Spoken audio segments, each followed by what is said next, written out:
সহজ লেসনে তোমাদের সকলকে স্বাগত। আজকের এই ভিডিওতে আমরা ষষ্ঠ শ্রেণীর প্রথম পর্যায়ক্রমিক মূল্যায়ন 2024 সালের বাংলা বিষয়ের দুটি নমুনা প্রশ্নপত্রের সেট সম্পূর্ণ উত্তর সহ আলোচনা করব। তো চলো আজকের এই ভিডিওতে আমরা দেখে নিই ক্লাস 6 এর ফার্স্ট ইউনিট টেস্ট 2024 সালের বেঙ্গলি সাবজেক্টের এই প্রশ্নপত্রের উত্তরগুলো। তো প্রথম ইউনিট টেস্টে তোমাদের পূর্ণমান থাকে 15 নম্বর এবং সেখানে 30 মিনিট কিন্তু সময় দেওয়া থাকবে, ঠিক আছে। আর এপ্রিল মাসের প্রথম দিকে কিন্তু তোমাদের প্রথম ইউনিট টেস্টের পরীক্ষা নেওয়া হবে। তো চলো আজকের এই ভিডিওতে আমরা ক্লাস 6 এর বেঙ্গলি সাবজেক্টের ফার্স্ট ইউনিট টেস্ট 2024 সালের এই সমস্ত প্রশ্ন এবং উত্তরগুলো দেখে নিই। তো তার আগে যদি তোমরা এই চ্যানেল নতুন হয়ে থাকো চ্যানেলটিকে সাবস্ক্রাইব করে রাখবে, সাথে বেল আইকনটা প্রেস করে অল অপশনকে সিলেক্ট করবে পরবর্তী ভিডিওগুলো পাওয়ার জন্য। আর ভিডিওটিতে অবশ্যই একটি লাইক করবে এবং ভিডিওটি বন্ধু বান্ধবের সঙ্গে শেয়ার করবে। আর যদি তোমরা এই সমস্ত প্রশ্ন উত্তরের পিডিএফ ফাইল পেতে চাও তাহলে সহজ লেসন অ্যাপটিকে ফোনে ইনস্টল করবে, সেখানে তোমরা ভিডিওর পাশে পিডিএফগুলো পেয়ে যাবে, ঠিক আছে। চাইলে সেখান থেকে তোমরা প্রশ্ন উত্তরগুলো পড়তে পারবে অথবা পিডিএফগুলো নিজেদের ফোনে কিন্তু ডাউনলোড করে নিতে পারবে, ঠিক আছে। তো চলো আজকের এই ভিডিও দেখে নিই ক্লাস 6 এর ফার্স্ট ইউনিট টেস্টের তোমাদের বেঙ্গলি সাবজেক্টের এই সমস্ত প্রশ্ন এবং উত্তরগুলো। তো প্রথমে আমরা সেট 2 এর প্রশ্ন উত্তর দেখবো। এর আগের ভিডিওতে আমরা সেট 1 এর প্রশ্ন এবং উত্তরগুলো দেখেছিলাম, ঠিক আছে। তো দেখো এখানে প্রথম তোমাদের কি দেওয়া আছে, দেখো 1 নম্বর দাগে সঠিক উত্তরটি বেছে নিয়ে লেখো। প্রথমে 4টি প্রশ্ন দেওয়া থাকছে, প্রতিটা প্রশ্নের মান 1 নম্বর করে, সঠিক উত্তর যেটা হবে সেটা বেছে নিয়ে লিখতে হবে। তো 1 এর কয়েক দাগে দেওয়া আছে সঠিক পংক্তিটি চিহ্নিত করো। মানুষ কি আর শুধুই ঘুমোয়, শুধুই কি আর মানুষ ঘুমোয়, শুধুই কি আর শুধু এখানে দেওয়া আছে শুধুই কি আর ঘুমোয় মানুষ, তারপর দেওয়া আছে শুধুই কি আর মানুষ ঘুমোয়, শুধুই ঘুমোয় মানুষ, শুধুই কি আর। তো এখানে দেখো 4টি অপশন দেওয়া আছে, কোন লাইনটা সঠিক সেটা তোমাদের লিখতে হবে, ঠিক আছে। এটা তোমাদের ভর দুপুরে যে কবিতা রয়েছে প্রথমে যে কবিতা, ঠিক আছে, সেই কবিতার কিন্তু লাইন। এটা সঠিক উত্তর কি হবে, শুধুই কি আর মানুষ ঘুমোয়, ঠিক আছে। এই লাইনটা কিন্তু সঠিক, অর্থাৎ এই যে শুধুই কি আর মানুষ ঘুমোয় এই লাইনটা হচ্ছে তোমাদের লিখতে হবে, ঠিক আছে। নেক্সট দেখো পরের জায়গায় দেওয়া আছে এই খোলা মেলা পৃথিবী সবচেয়ে বড় ড্যাশ। এখানে দেওয়া আছে বন্ধু, প্রকৃতি, বই, মজার। শূন্যস্থান পূরণ করতে বলা হচ্ছে, ঠিক আছে। তো শূন্যস্থানে কি বসবে, এই খোলামেলা পৃথিবীর সবচেয়ে বড় বই, ঠিক আছে। তো শূন্যস্থানে বসবে বই, ওকে। এরপর দেখো গয়ের দাগে দুর্দান্ত শব্দের সন্ধি বিচ্ছেদ হলো দুঃযোগ দান্ত, দুর্যোগ দান্ত, দুঃযোগ দান্ত। এরপর দেওয়া আছে দুর্যোগ দান্ত। তো দুর্দান্ত এই শব্দটার সন্ধি বিচ্ছেদ কি হবে, দুঃযোগ দান্ত, ঠিক আছে। দয়ের রস্যকার বিসর্গ যোগ দয়াকার দন্ত নয়, দুঃযোগ দান্ত সমান সমান হচ্ছে দুর্দান্ত। নেক্সট দেখো ঘয়ের দাগে মাইল খানেক হলো গুণিতক সংখ্যাবাচক সংখ্যা শব্দ, পূরণবাচক শব্দ, অনির্দেশক শব্দ, সংখ্যা শব্দ না গণনা সংখ্যা শব্দ। তো মাইল খানেক এটা হচ্ছে একটি গণনা সংখ্যা শব্দ, এটা হবে সঠিক উত্তর, ঠিক আছে, গণনা সংখ্যা শব্দ। পরের প্রশ্ন দেখো 2 নম্বর দাগে নিচের প্রশ্নগুলির একটি বাক্যে উত্তর দাও। এখানে তোমাদের 7টি প্রশ্ন দেওয়া আছে, প্রতিটা প্রশ্নের মান 1 নম্বর করে, ঠিক আছে। এক কথায় লিখতে হবে প্রশ্নের উত্তরগুলো। এখানে কয়েক জায়গায় দেওয়া আছে তাকে খাবার দিলে সে সহজে ভাব পাতায়, কে। তো এখানে কার কথা বলা হচ্ছে, না এখানে ভাল্লুকের কথা বলা হয়েছে, ঠিক আছে। ভাল্লুককে খাবার দিলে সে সহজে ভাব পাতায়। নেক্সট কয়েক দাগে চতুষ্পার্শ্ব পরিষ্কার রাখলে মশার হাত থেকে নিষ্কৃতি পাওয়া যায়। বাক্যের বিসর্গ সন্ধিযুক্ত পদগুলির সন্ধি বিচ্ছেদ করুন।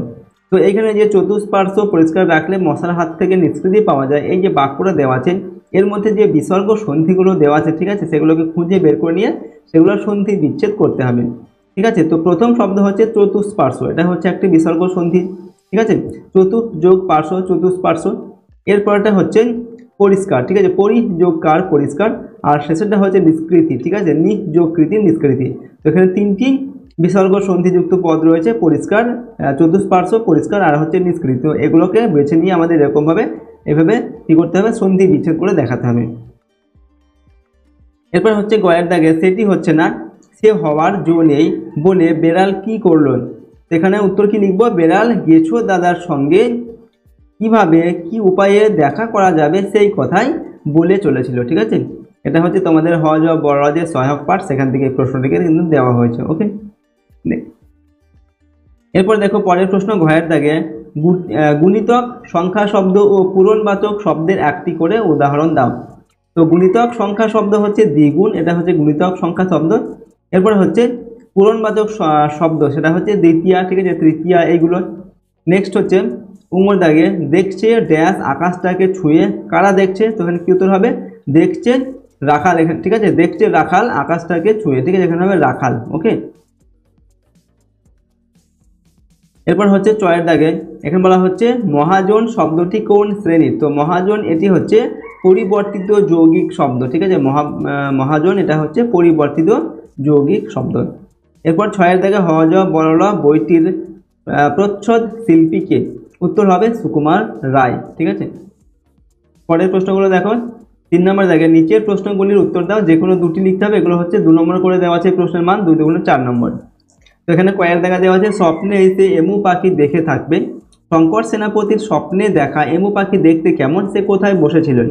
সেখানে আমরা কিন্তু লিখবো না, শঙ্কর এমু পাখি সম্পর্কে বলেছিল এমু পাখি অনেকটা বাজ পাখির মতো দেখতে, ছাই রঙের বিরাট মাপের পাখি, সে উঠতে থাকলে ডানার বাতাস কাটার যে শব্দ হয় তাতে অন্য পাখিরা ভয়ে সরে যায়, ঠিক আছে। এরকম একটা বর্ণনা দিয়েছিল এমু পাখি সম্পর্কে শঙ্কর, ঠিক আছে।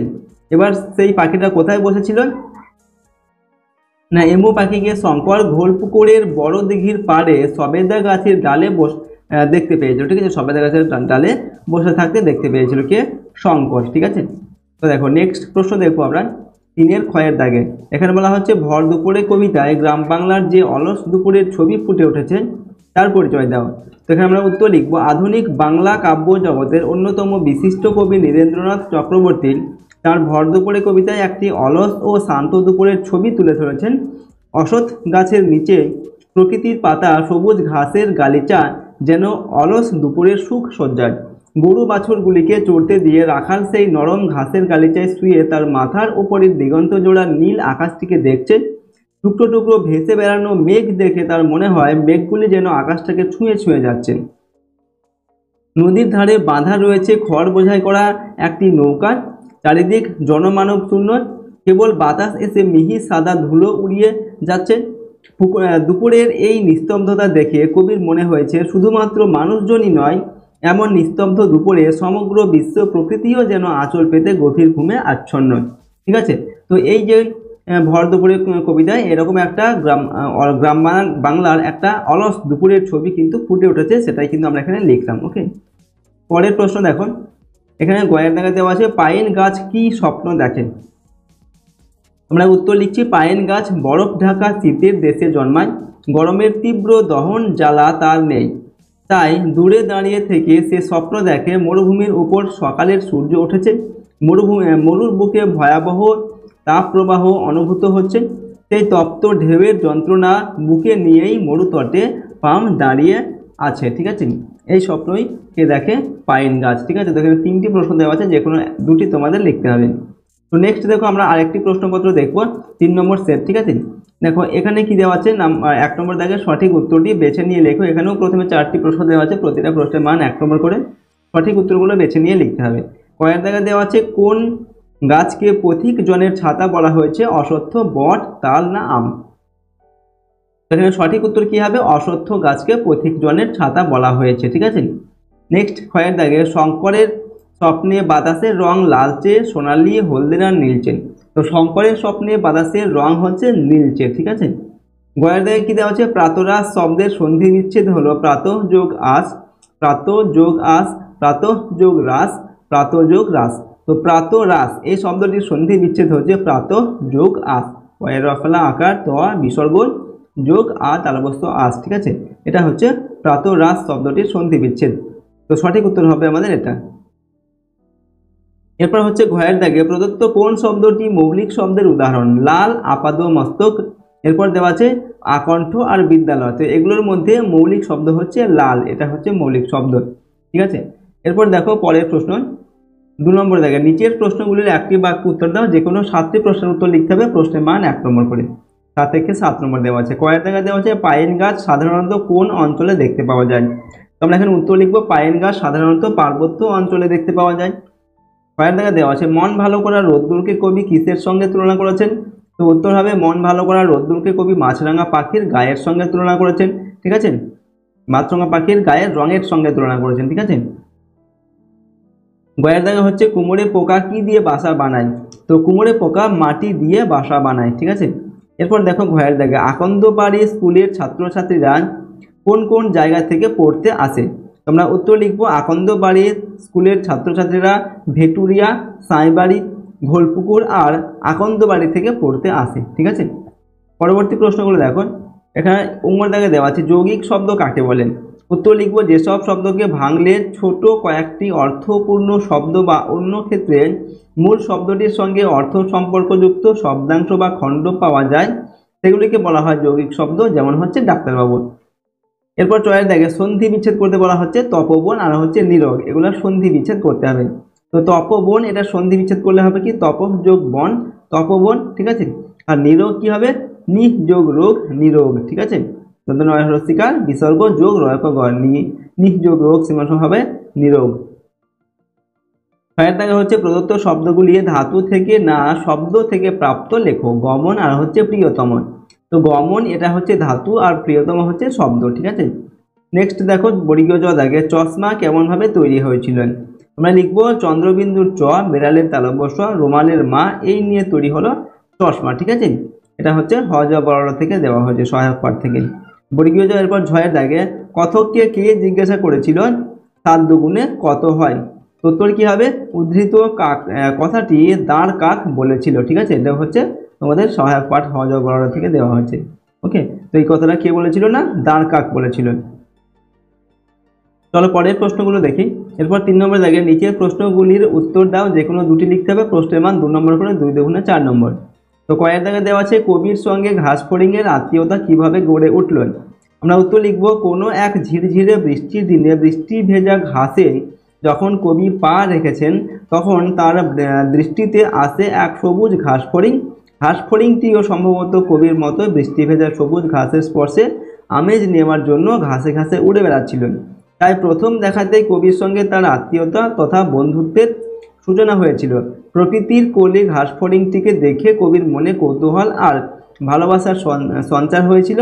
একইভাবে ঘাসফড়িংটিও আনন্দে তার সবুজ মাথা তুলে নানান খেলা দেখিয়ে কবিকে মুগ্ধ করতে চেয়েছিল, ঠিক আছে। এরপর দেখো 3 ক্ষয়ের দাগে রয়েছে কুমোরে পোকার বাসা বানানোর প্রক্রিয়াটি নিজের ভাষায় লেখন। আমরা এখানে উত্তর লিখছি বাসা বানানোর উপযুক্ত স্থানটি বারবার পরীক্ষা করার পর সন্তুষ্ট হলে কুমোরে পোকা মাটির খোঁজে বের হয়। তারা যতটা সম্ভব কাছাকাছি স্থানে কাদামাটির সন্ধান করে। এ কাজে তাদের 2-1 দিন সময় লাগে।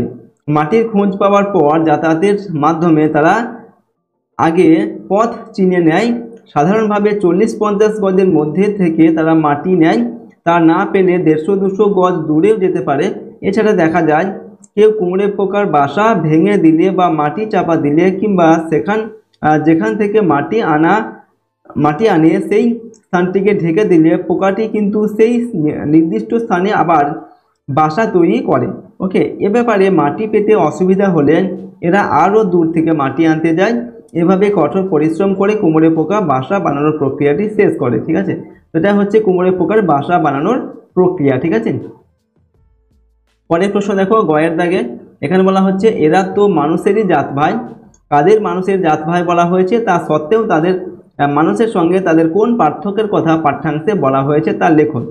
তো এখানে আমরা উত্তর লিখছি শিম্পাঞ্জি আর ওরাংকে মানুষের জাত ভাই বলে অভিহিত করা হয়েছে। গরিলাকেও এই পর্যায়ে ফেলা হয়, ঠিক আছে। এবার বলা হয়েছে তা সত্ত্বেও মানুষের সঙ্গে তাদের কোন পার্থক্যের কথা পাঠ্যাংশে বলা হয়েছে। তো মানুষের জাত ভাই হওয়া সত্ত্বেও মানুষের সঙ্গে এদের কিছু পার্থক্য আছে। এরা কথা বলে না কিন্তু মানুষ কথা বলতে সক্ষম, অর্থাৎ এদের ভাষা নেই কিন্তু মানুষের আছে। এসব জীবজন্তুর ভাষা নেই কিন্তু ভাব আছে। ভালোবাসা সহানুভূতি বোঝে বলে এরা সহজেই অন্যের সঙ্গে ভাব করতে পারে। মানুষ বিচক্ষণ স্বার্থপর, তাই এরা বুঝে সুঝে ভাব করে। পশুদের মনের ভাব মুখে প্রকাশ পায়, কিন্তু মানুষের মুখভঙ্গি দেখে মনের ভাব বোঝার কোনো উপায় নেই, ঠিক আছে। তো দেখো এখানে তোমাদের 3টি প্রশ্ন দেওয়া আছে গয়ের 3 নম্বর অর্থাৎ 2 নম্বর মানে, ঠিক আছে। যে কোনো 2টি প্রশ্নের উত্তর লিখতে হবে, ঠিক আছে। তো এখানে আমরা ক্লাস 6-এর ফার্স্ট ইউনিট টেস্টের বাংলা বিষয়ের দেখো 2টি প্রশ্নপত্রের সেট উত্তর সহ আলোচনা করলাম। প্রতিটি প্রশ্ন উত্তর কিন্তু তোমরা ভালোভাবে প্র্যাকটিস করবে তোমাদের প্রথম ইউনিট টেস্টের পরীক্ষার জন্য, ঠিক আছে। আর যদি এই চ্যানেলে তোমরা নতুন হয়ে থাকো চ্যানেলটিকে সাবস্ক্রাইব করে রাখবে, সাথে বেল আইকনে প্রেস করে অল অপশনটিকে সিলেক্ট করে নেবে পরবর্তী ভিডিওগুলো পাওয়ার জন্য। আর ভিডিওটিতে একটি লাইক করবে এবং ভিডিওটি বন্ধু বান্ধবের সঙ্গে অবশ্যই শেয়ার করবে, ঠিক আছে। আর যদি তোমরা এই সমস্ত প্রশ্ন উত্তরের পিডিএফ ফাইলগুলো পেতে চাও সহজ লেসন অ্যাপটিকে ইনস্টল করবে, সেখানে ভিডিওর পাশে পিডিএফগুলো পেয়ে যাবে, ঠিক আছে। সেখান থেকে পিডিএফগুলো চাইলে ফোনে ডাউনলোড করে নিতে পারবে অথবা অ্যাপের মধ্যে থেকে তোমরা প্রশ্ন এবং উত্তরগুলো করতে পারবে, ঠিক আছে। তো চলো আজকের এই ভিডিওটিকে আমরা এখানে শেষ করছি। সম্পূর্ণ ভিডিওটি দেখার জন্য অসংখ্য ধন্যবাদ।